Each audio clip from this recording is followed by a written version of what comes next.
Hello and welcome. Let's begin with the latest update from Mauritius. The United Kingdom is doing every possible thing to save its Chagos deal after the African island nation's new government began giving it a hard time. In the latest, the UK has reportedly offered to front-load a tranche of payments to Mauritius to finalise the draft deal over the sovereignty of the Chagos Islands that was struck last year between UK Prime Minister Keir Starmer and the former Mauritius Premier Pravin Jugnauth. Media reports suggest that the UK is offering to pay Mauritius about £90 million, or nearly $110 million a year for the initial 99-year lease of Diego Garcia, the main atoll in the Indian Ocean archipelago, which hosts a strategically crucial US-UK military base. It is believed that London has issued a new proposal to pay an initial tranche covering several years' worth of payments as a sweetener to finalise the stalled Chagos deal, before the US President-elect Donald Trump takes office on the 20th of January. The latest offer is also being seen as a compromise between the new Mauritian administration's demand to increase the financial settlement and the UK government's refusal to increase the overall cost of the 99-year lease. However, experts' reports suggest that the full details of any final financial settlement may never be made public on the grounds of national security. Now, the Chagos Islands are a group of over 60 small islands in the Indian Ocean. After decades of criticism, the UK finally agreed to cede its last colony of Africa to Mauritius in October of 2024. However, as per the draft deal, it was decided that the UK would retain control of Diego Garcia for 99 years. But after former Prime Minister Jugnauth was ousted from office in November, the new government, led by Prime Minister Navin Ramgoolam, began raising concerns about the draft deal that was agreed upon by his predecessor. In December, the Ramgoolam government said that the proposed agreement, which had not been ratified by a treaty, would not produce the benefits that Mauritius expected. Then the Mauritian government, which restarted talks over the deal with London, also said that the UK was nitpicking about the compensation to be granted to the country. And earlier this month made it clear that the tenants must not become the owners of Diego Garcia. This sent shockwaves across London, which was keen on finalising the deal after facing years of backlash over its control of the islands. Now, the UK's Keir Starmer saw the Chagos deal in October as a win for both sides, as it was giving away its last African colony to Mauritius in return for retaining its control over the Diego Garcia military base, which had been built after forcibly removing the Chagos Islanders. But the scrutiny and the renegotiations from the new Mauritian government have created panic for officials at 10 Downing Street and the White House, who were hopeful that the deal would be finalised before Donald Trump assumes office on the 20th of January.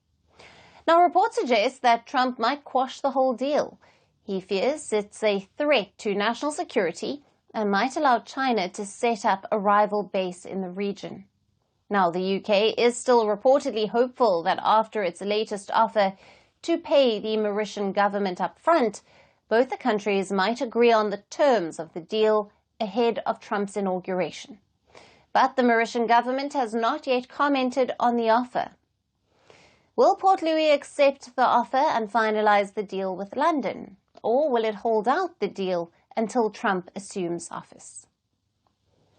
Now, for more on this, we have with us Musa Mdunge, an international affairs expert who is joining us live from Dundee in the UK. Thank you for being with us. Thank you so much for having me. Now, Musa, what are the key implications of the UK front-loading a tranche of payments to Mauritius in this deal?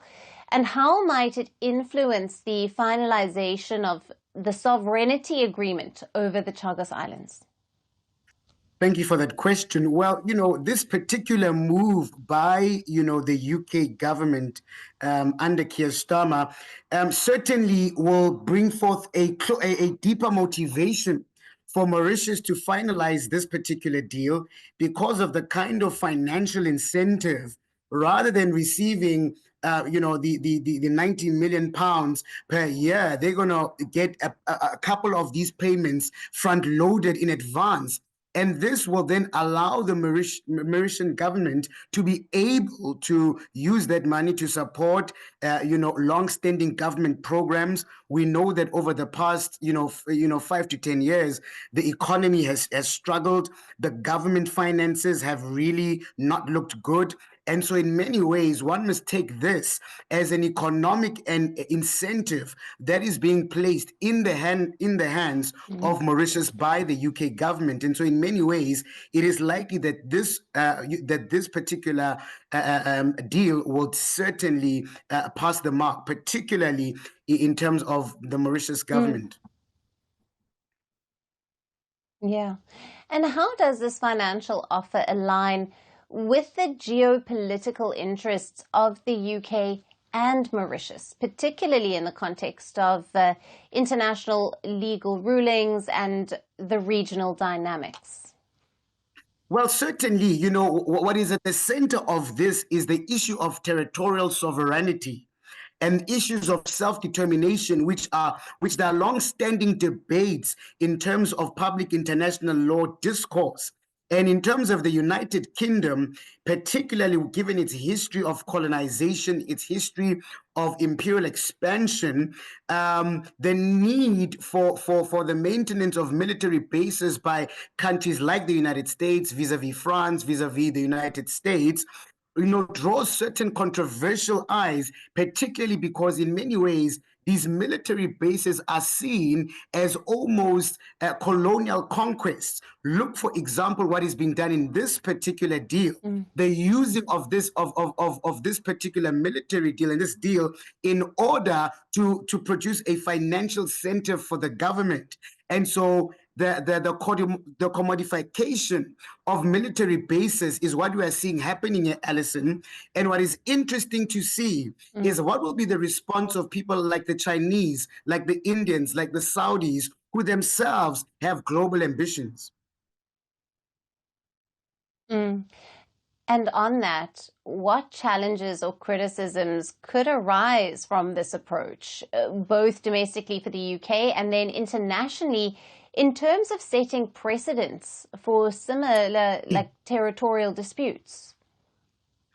Well, certainly, this does perhaps set an interesting precedent in international law, especially, Alison, when you consider a continent like Africa, where there is, yes, a presence of foreign military powers, but in terms of foreign bases, barring Djibouti, which is known to have quite a couple of military bases from the Chinese all the way to the Americans, what we'll see this do is perhaps create a larger incentive, especially by poor countries, in order to sell off strategic locations in order to receive, the kind of payback that such a deal will produce for Mauritius. So in terms of that, this could really set off a change in the way military bases are used as forms of economic diplomacy now. Yeah. Right. Musa, thank you. As always, great to speak with you. Thank you for joining us on Firstpost. Thank you so much for having me. From breaking news to the day's biggest controversies, shedding light on the world's top headlines, detailed analysis on the stories that matter the most to you. Catch it all on Spotlight at 6 p.m. India time and 12:30 GMT, only on Firstpost.